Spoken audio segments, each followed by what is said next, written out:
After the massive flood, the stream in front of the village is no longer calm. The water flows rapidly, muddy and dangerous. Every morning, children still have to cross it to get to school. Some roll up their pants, trembling as they hold each other's hands, carefully stepping through the cold current. Jack stands at a distance, watching silently. His eyes grow heavy as he sees a young boy slip and nearly fall, only to be pulled back just in time by a friend. That moment tightens his chest. "This can't go on," Jack whispers. Tu Tien stands beside him, equally quiet. She understands exactly what he feels. Without many words, they both know what they are thinking. A bridge, a safe path for the children. The mountain wind blows gently, carrying a cold mist. But inside them, a decision begins to form. No matter how difficult it may be, they will find a way to build a bridge connecting the two sides. Not just a structure, but a hope for the village's future. That afternoon, Jack gathers the villagers in an open yard. People stand in small groups, their expressions a mix of curiosity and concern.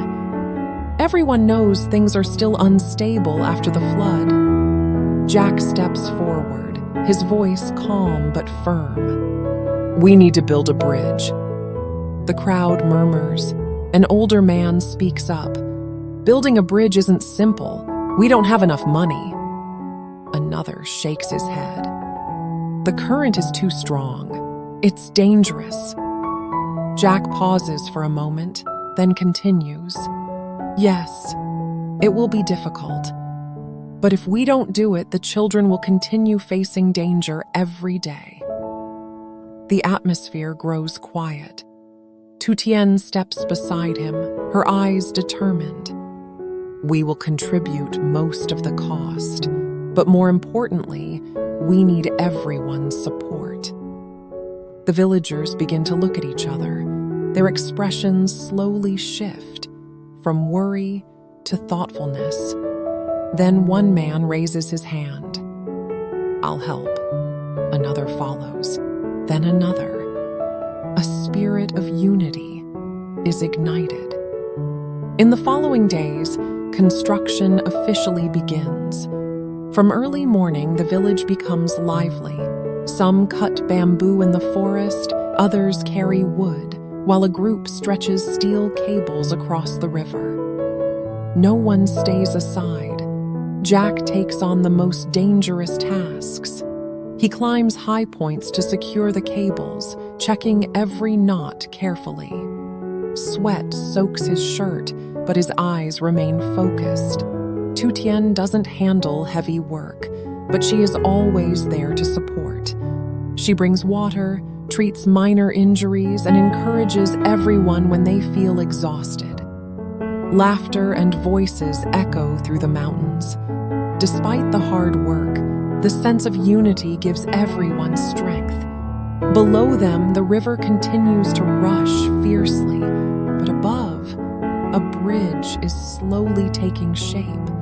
As construction continues, the challenges become clearer. The steep, slippery terrain makes movement dangerous. At times, wooden planks are pushed out of place by strong winds. Below, the river never stops raging, reminding everyone that a single mistake could cost a life. Some villagers begin to worry. "Can we really do this?" Jack hears them, but keeps working. He tightens the ropes, checking every step again. "We've started this.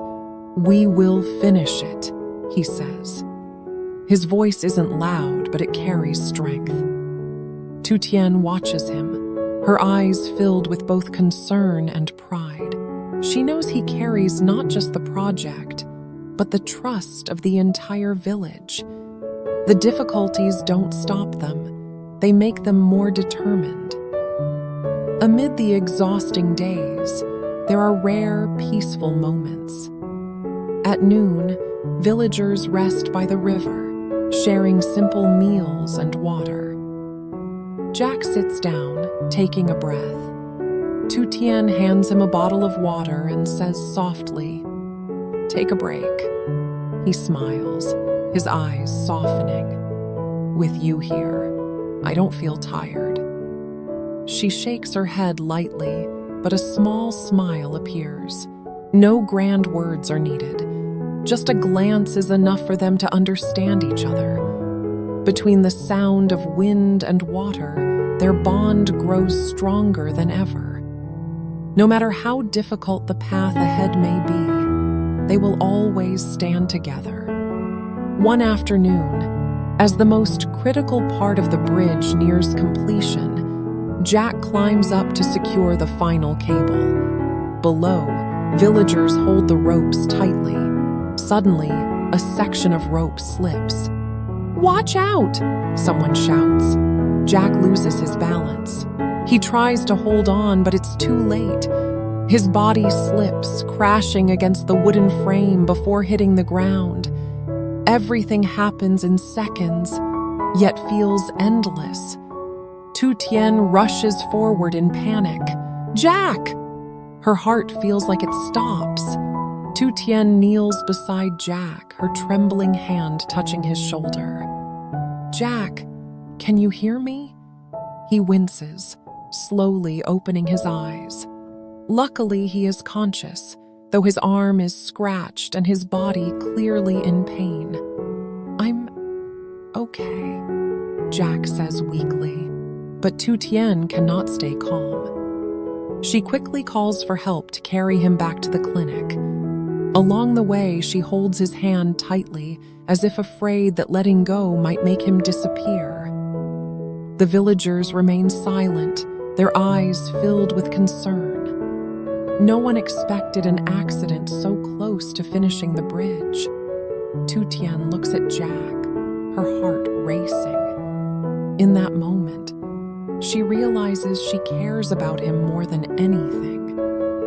Inside the clinic, Tu Tien carefully bandages Jack's wounds. Every movement is gentle, yet filled with worry. "You're always so reckless," she says softly. Jack smiles weakly. "I just want everyone to be safe." The simple words make Tu Tien fall silent. She looks at him, her expression softening. In that quiet moment, she realizes something important. It's not the bridge, nor the money they spent that matters most. It's the person lying in front of her. She holds his hand, tightening her grip slightly. A feeling of fear mixed with gratitude fills her heart. After Jack stabilizes, the villagers gather again to continue the work. Tu Tien steps forward. Her eyes are still red, but her voice is clear. "We've spent so much effort and money." She pauses. "But to me, money is not important." The crowd falls silent. She looks toward Jack. "What matters is that he is still here, with me and with all of you." The atmosphere softens. Some lower their heads, deeply moved. These are not just words, but her heart speaking. In the following days, construction continues with greater care. Finally, the bridge is completed. For the first time, children cross the new bridge. Their laughter fills the air, washing away past struggles. Jack stands nearby, his arm still lightly bandaged. Tu Tien holds his hand and smiles. "We did it," she says. Jack looks at the bridge, then at her. "Not just me, all of us." The afternoon sunlight reflects off the river, shining onto the new bridge. A safe path, a new future.